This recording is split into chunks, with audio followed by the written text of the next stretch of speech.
Hello and welcome to South Asia Focus. I'm your host Swati Kundra. We begin the show with India, where the speakers of national legislatures from South Asian Association for Regional Cooperation or SAARC countries met for a speakers summit to discuss various socio-economic issues of the region. We have a report.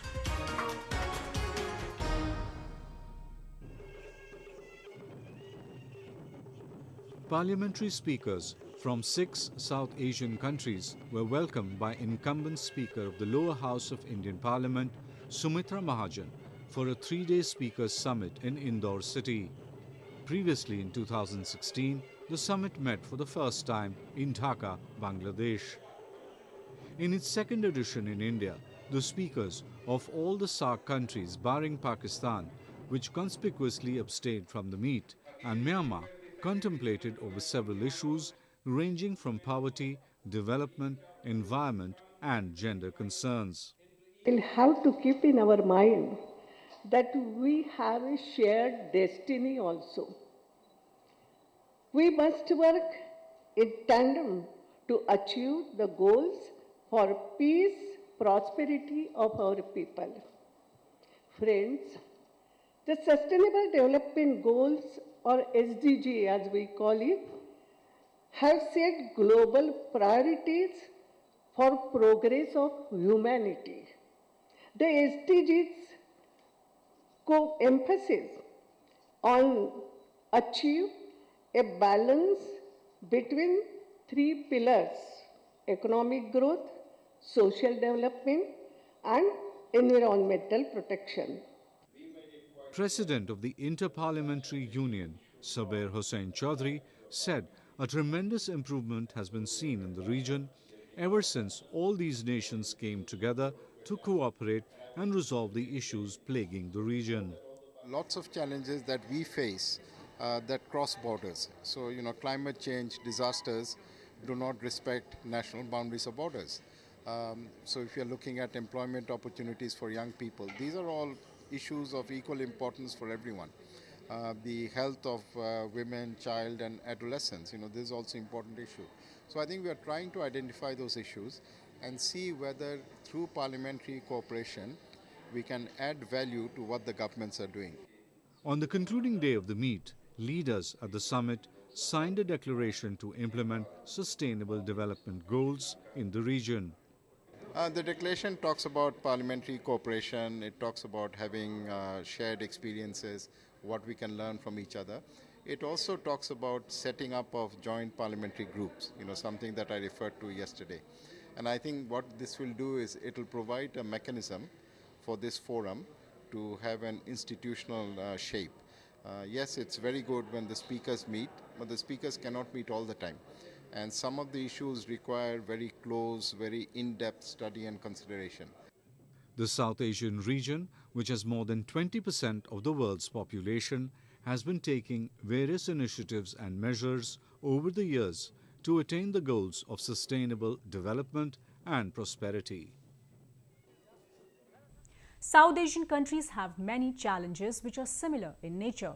Now we talk about Pakistan, where China is constructing $51.5 billion multi-layered infrastructure project called the China-Pakistan Economic Corridor or CPEC. The project is touted by Pakistan government as a game changer. But there has been a relentless wave of opposition to the project from the local population. We have a report.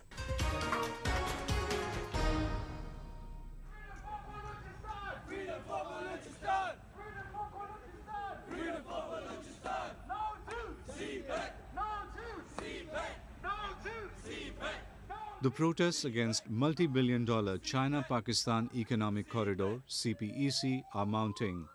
In London, many Baloch and Sindhi activists staged a protest outside the Chinese embassy to demand China stop the project in their territory.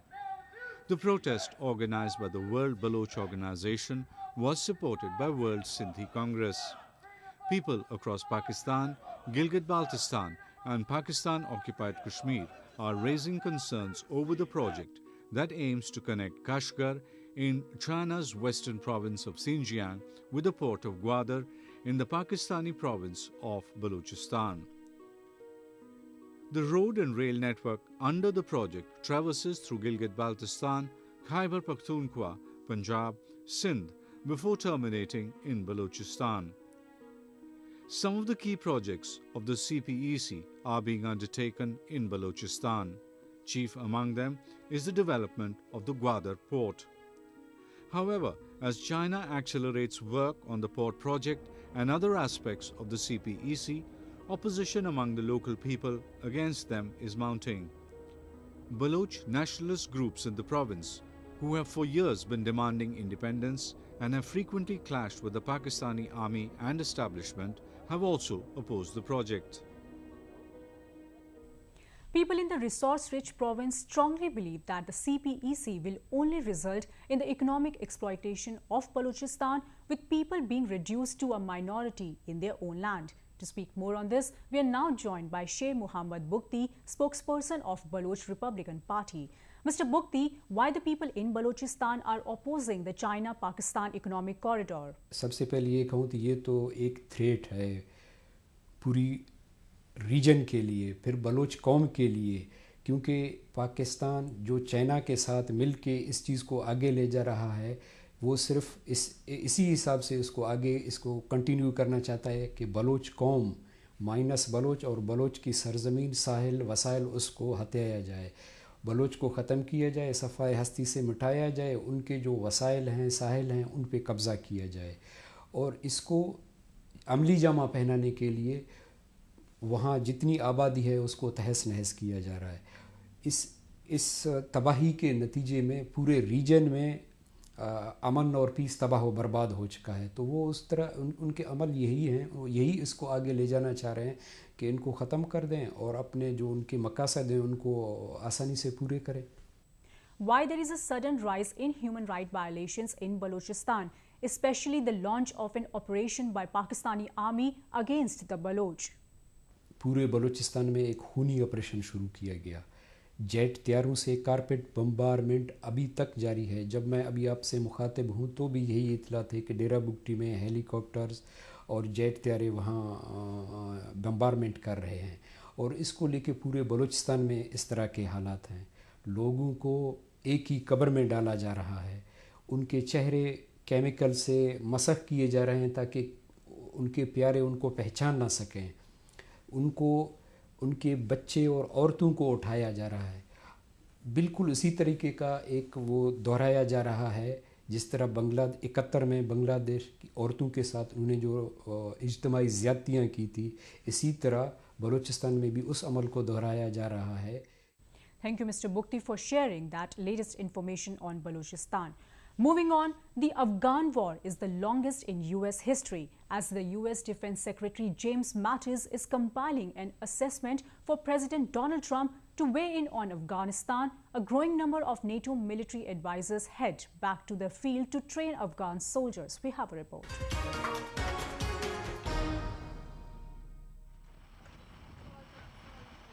A battlefield in Kandahar witnesses a growing number of NATO military advisors arriving to train Afghanistan's armed forces. It will help them effectively combat a Taliban insurgency that has gained in strength. The return to lower-level engagement after 2 years, during which the emphasis was on backroom operations like budgets, logistics and administration, could lead to an expanded training mission that top NATO commanders in Afghanistan are calling for. It's very important because, in my opinion, actually, these are the guys that work with, in our case, with D30. These are the guys that take action when the infantry guys need their support. So it's very important that we focus on directly to this guy. That is one of the choices facing US President Donald Trump as he considers whether to send more American troops to Afghanistan, keep levels as they are, or withdraw further from a conflict that is in its 16th year with no end in sight. Amid the wind, smoke and dust of the training area, troops from Romania and the United States train Afghan officers to better lead and train their own men. The training includes coordinating artillery and air support and clearing roadside bombs. I mean, I don't know about the strategic level implications of any of that, but you can always use more advisors to push down to the lower levels, because I'll go to the Corps, I'll go to the brigade, and I have some presence here. But of course, it's good if there's more people doing training, more people at each brigade, able to, be with the units on a regular basis with something as complicated as artillery. A US watchdog agency estimates the government controls less than 60% of Afghan territory. Local security forces have sustained heavy casualties, with at least 6,785 soldiers and police killed in the first 10 months of last year, and another 11,777 wounded. Among the over 13,000 foreign troops stationed in Afghanistan, the US has some 8,400 troops who are engaged in both training and counter-terrorism operations. Moving on to Maldives, where presidential elections are scheduled to be held in 2018. However, the political atmosphere already seems to be heating up, with former President Mohammmad Nasheed, who is now living in exile, is urging its neighbor India to ensure a free and fair election in the country. We are now joined by Mr. Salman Haider, India's former Foreign Secretary. Mr. Haider, former President of the Maldives, has urged India to ensure free and fair elections in the country. What do you send out of it? Maldives is a very friendly country, a neighbor. We respect their processes, their internal processes. If we are asked to do something like helping with the elections in terms of providing observers, we have done it in the past. I myself have had occasion to be an observer at an election many years ago in the Maldives. But it is their decision. It's not our decision. We cannot take upon ourselves the role of conducting or saying how elections should be conducted or whether they've been properly conducted. We can offer our good offices upon request, but only if it is desired, and we cannot impose our views. In my view, I think that we should be very careful but not to look as if we are interfering. President Abdullah Yamin-led government in Maldives has been facing charges of money laundering and promoting terrorism. What would you say about this, and how do you see this affecting the tourism industry there? Well, Maldives is a small country, so therefore it's very vulnerable to external pressures and external actions. There have been times in the last few decades when piracy or violent attempts have been made to disturb matters within Maldives, and we would hope that there'd be no resumption of anything like that, because it is extremely damaging and disturbing to the lives of the people there. Now, so far as the impact of terrorism, if terrorism manages to get to establish itself, some terrorist groups come to disturb life in the Maldives, of course, tourism will be affected, which could be very damaging to the Maldivian people. Let us not forget that. Now, I'm not very au fait with this, but I believe that among SAARC countries, Maldives is the best off in terms of its GDP per capita. They have done extremely well, and they've done this. They've become a prosperous country, which is in the last half century they've really made dramatic progress, and this is based very largely on tourism. So any disturbance in tourism can do a lot of damage. So I think that this is an issue that requires the kind of international support that Maldives may wish to seek. Thank you, Mr. Haider, for talking to us. Let's move to Nepal, where the long-awaited dates for the local body elections have been announced by the government. However, it has created a furor in the Nepalese political arena as agitating Madhesi parties have come out on the streets against the decision. We have a report. The agitating United Democratic Madhesi Front has decried Nepal government's decision to hold the local bodies polls without amending the constitution. The Madhesi parties held a meeting in Kathmandu and have threatened to end the support to the government. In the Terai region of Nepal, protests have erupted as the Madhesi community decided to boycott the local polls. Madhes-based parties have been constantly demanding from the government to meet their demands through a constitutional amendment before the conduct of any elections. They have apprehensions that the issue will take a backseat once elections are held. संशोधनपछि चाहिँ चुनाव गराउनुस् अनि यो स्थानीय निकायको जहाँसम्म प्रश्न छ त्यो प्रोभिन्सको प्रान्तीय सरकारको जिम्मेवारी हो दोस्रो कुरा कि जुन स्ट्रक्चर अहिले संरचना छ त्यो डिफेक्टिभ छ जनसङ्ख्या अनुसार छैन त्यो अनुसार हुनुपर्छ हामी चाहिँ सार्थक र परिणाममुखी चुनावको पक्षमा हो यसको मतलब के हो भने अहिले हामीले संहितालाई कार्यान्वयन गर्ने संहितालाई लागू गराउन भनेर स्थानीय तहको चुनाव गराउने तर यो स्थानीय तहको चुनाव जसको संरचना पनि निर्माण भएको छैन र सैद्धान्तिक हिसाबले पनि यसले संहितालाई समाप्त पार्छ त्यसैले यदि सरकार र चुनाव गराउने जुन दलहरू भनिरहेछ यदि तिनीहरू इमानदार हो भने त्यसपछि तपाईको संघको चुनाव प्रदेशको चुनाव र स्थानीय तहको चुनाव यसरी हुनुपर्छ भन्ने कुरा पनि आज राखिन्छ. The cabinet recently decided that polls would be held on May 14 according to the recommendations of the country's election commission. It also decided to discuss the long-awaited constitution amendment bill in the parliament in an attempt to appease the Madhes-based parties.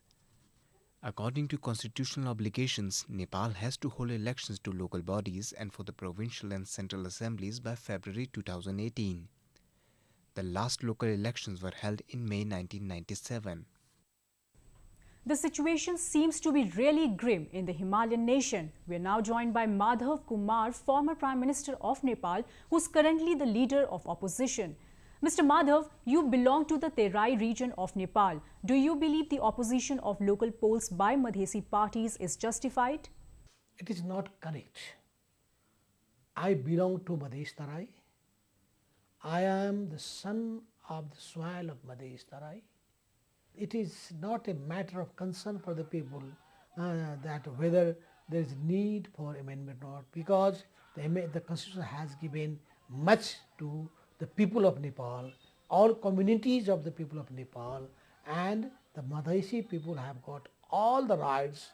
All the people of different caste and ethnic community, all different sectors of the society have got full right in the constitution.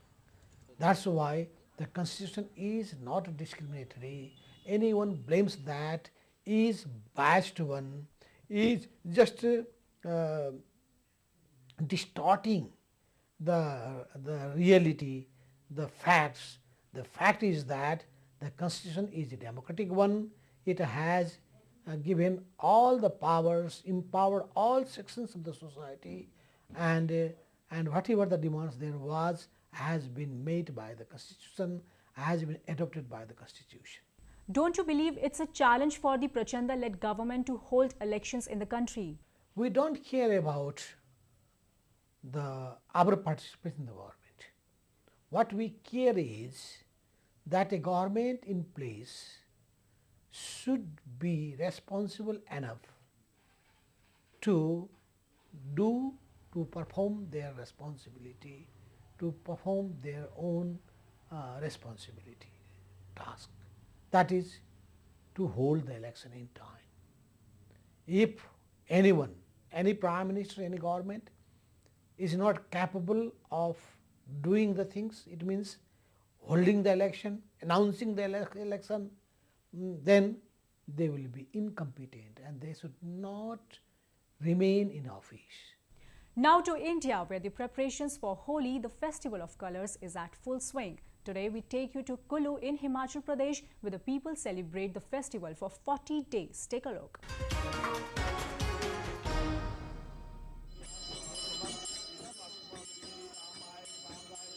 Traditional pre-Holi Vasant festival was celebrated with great religious fervour in Himachal Pradesh.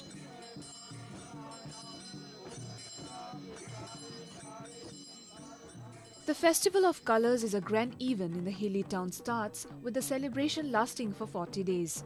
The festival begins with a procession of the palanquin of local deity Raghunath.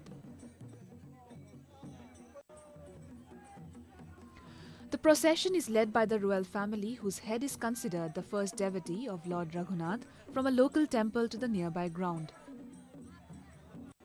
देखिए, मनाना तो इसको तब से लेकर मनाया जा रहा है जब से रघुनाथ जी का यहाँ पर 16वीं शताब्दी में पदार्पण हुआ है। और ये विजयदशमी के उपरांत दूसरा सबसे बड़ा श्री रघुनाथ जी का उत्सव है।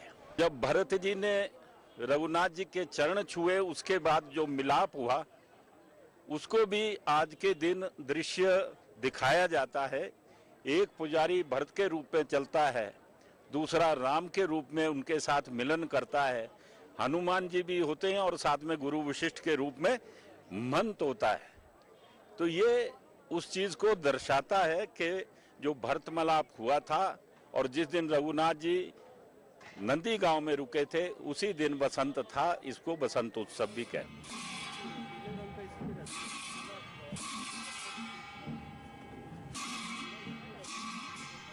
The festival also commemorates meeting of Lord Ram with his brother Bharat in exile. The priest of Raghunath temple said that groups of saints will keep moving around the entire Kullu valley and throw colours for the next 40 days. खुशी का प्रतीक है कि भाई जब गुलाल अपना उड़ाता है तो खुशी के अपना उसमें प्रतीक में उड़ाया जाता है। और कुल्लू जनपद में जो बैरागी लोग हैं वो इसके साथ जुड़े हुए हैं। और जो आज जो अपना जो गुलाल उड़ा है, ये कुल्लू जनपद में होली की भी शुरुआत हो गई है। 40 दिनों तक अब ये गुलाल उड़ता ही रहेगा। और कुल्लू जनपद में जगह जगह बैरागी लोगों की जो अपना टोलियां हैं, वो अपने दूसरे तीसरे चौथे दिन जो है अपना वो महफिलें अपना वो करती रहेंगी और वहाँ भी गुलाल उड़ता रहेगा। बसंत उत्सव में आप देख रहे हैं कि यहाँ कुल्लू जनपद से विभिन्न गांव से और शहर से लोग यहाँ आए हैं इस उत्सव को मनाने के लिए। ये यहाँ पर दशहरे के बाद भगवान रघुनाथ जी अपने अस्थायी शिविर में आज बसंत में दूसरी बार आते हैं और लोग यहाँ पर उनके दर्शन लेने के लिए। और आज से ही होली का जो उत्सव है वो शुरू हुआ है और इसी नाते मैं भी यहाँ पर इस उत्सव को मनाने के लिए आया हूँ। और आप देख रहे हैं कि यहाँ बहुत सारे लोग आए हैं और बहुत खुशी और हर्षोल्लास का माहौल है। Celebration of such festivals depicts how people have preserved their culture and traditions for ages. The festival of Holi will be celebrated on March 13 across India. With that, we come to the end of this week's episode of South Asia Focus. I take your leave with mesmerizing beats of Mridanga drum. Goodbye and take care.